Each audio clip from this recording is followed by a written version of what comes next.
Magandang hapon sa ating lahat.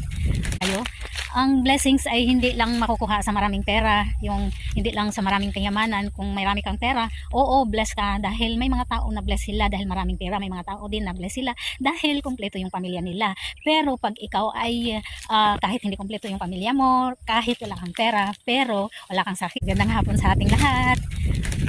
Kumusta na po kayo dyan? Bless ba kayo? Ang blessings ay hindi lang makukuha sa maraming pera, yung hindi lang sa maraming kayamanan. Kung may marami kang pera, oo, bless ka dahil may mga tao na bless sila dahil maraming pera, may mga tao din na bless sila dahil kumpleto yung pamilya nila.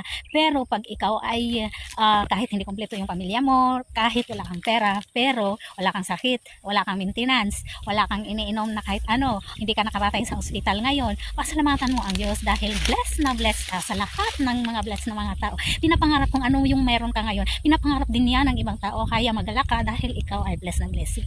Thank you.